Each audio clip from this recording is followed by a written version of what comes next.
Good morning, good morning, good morning, good morning. Drink your greens. Drink your greens. But okay, so reason number 15 as to why I think God is going to turn my mother's story into a Netflix movie. So, like I said, Sugar Ray's in the hospital. And while he's in the hospital, like I told you guys, he woke up. He said, I need to go and, call my mother's job for her 401k, this, that, and the third, whatever. At this time, I still have to entertain him. Why? Because I made sure that I got his signature notarized stating that I can have my family, his wife's brothers and sisters, and my cousins stay at my mom's house, his wife's house, while we have the funeral, the ceremony, the cremation, right? I don't know why, but something told me to make sure that I got a piece of paper notarized with his name and my name stating you are okay with the fact that my family is able to stay at mommy's house while we get her cremated and we have the memorial services and this, that, and the third. The guy comes to do the notarization.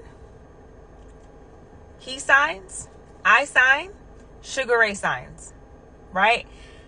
And I just don't know why, but something in me was telling me, get it notarized, that you have permission from this man, that everybody could stay over. Now, my family, there's a lot of people. I think at that time, there were like 15 people in the house. I have a 2-bedroom house all the way in Fort Lauderdale. My mom, which is his ex-wife or his widow, their house that they were living in had 1, 2, 3. Wait, 1,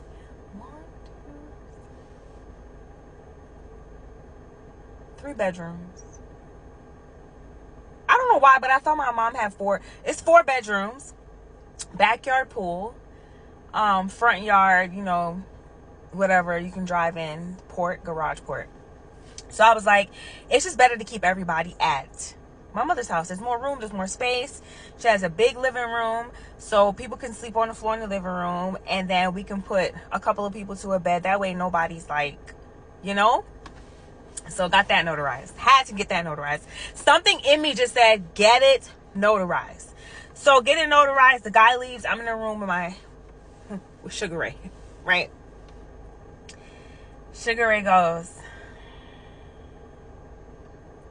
when I tell y'all this, sometimes I sit back and I'm like, this is some fucked up stuff that I literally have gone through. As the daughter of somebody who took care of you, this is how you doing me. This is how you doing me. So anyway, he's sitting in the bed and he goes, you know what? What did he say? He said, oh, is your family in town? Your family. Like, they're not your family too. Because at one point, you loved them. Now, all of a sudden, mommy's dead. You don't love them. So he's like, oh, is your family in town? I said, yeah, they're in town. A couple of my uncles are in town, and then my cousins are going to come after. And there was like 2 more uncles that were coming. But I was like, everybody's gathering up at the house so far right now, right? So he goes, oh, all right. Well, one of your uncles, we're going to call that uncle Pluto, right? He's like, your uncle Pluto, I know him and your mom have property together, and they're managing the properties together between him and your other aunts and uncles. He was like, I don't want nothing to do with that. I was like, okay. And he was like, don't worry, and you're gonna learn why. So I was like, I don't know what you're implying about, but I understand, right? So he was like, all right. So, the previous day, we're going to backtrack. The previous day, Uncle Pluto came to me and said, hey, every month I'm going to give you money. So I thought about it. Mind you, my brain is still mashed potatoes. So I'm thinking, but I'm not thinking, right? So I said, oh yeah, by the way, Uncle Pluto said he's going to give me money every month. And he goes, Sugar Ray goes, why would he give you money every month? That's not the arrangement that him and your mom had together as they're building the Airbnb business. That's not the arrangement. The arrangement is every year the money comes together. She gets her share and everybody else gets her share, gets their share. And he was like, see, that's what I'm talking about. So that man is planning to steal money from you. And you so dotish, you don't even know that. And I said, and he goes, you're never going to live up to your mother's lifestyle because you don't even pay attention to stuff. I'm like, bruh. Okay. I said, okay. All right. All this is the conversation.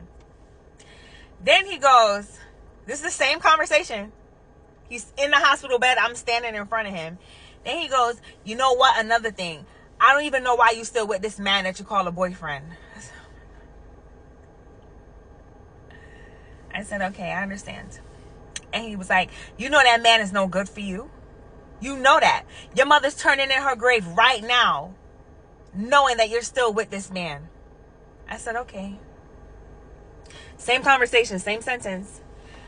Dana, you know what? I never thought any man was good enough for you.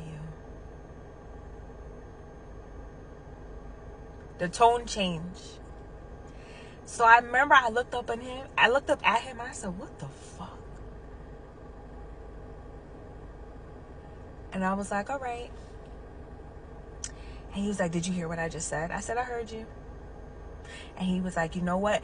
Me and you, we have to go on trips together. Just me and you. And travel the world. I was like, okay.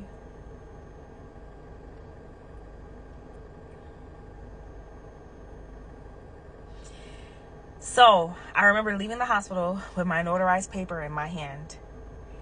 And I thought to myself, from now on, whenever I have a conversation with this man, I'm going to record it and I'm going to send it to my family.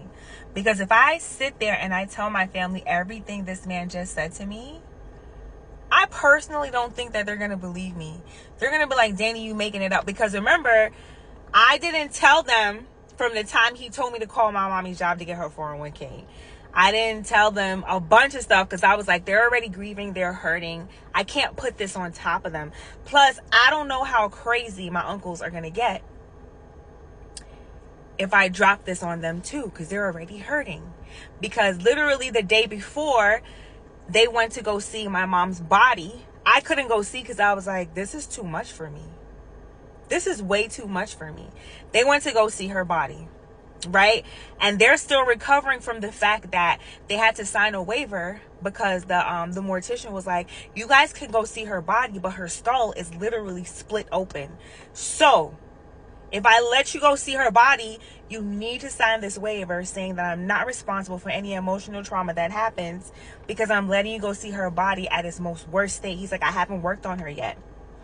I was like, no, he said, I've worked on her and I've kind of like closed it a little bit, but you can see like there's still a crack in her skull. I was like, so they were still recovering from that. So I was like, I can't pile this on. And I was like, if I pile this on, the things that he's saying, I don't feel like they're going to believe me. So I said to myself, you know what? Next interaction I have with him, I'm going to record it. I don't care if it's illegal because at least my family will know I'm not making this shit up. And that's exactly what the fuck I did. Stay tuned.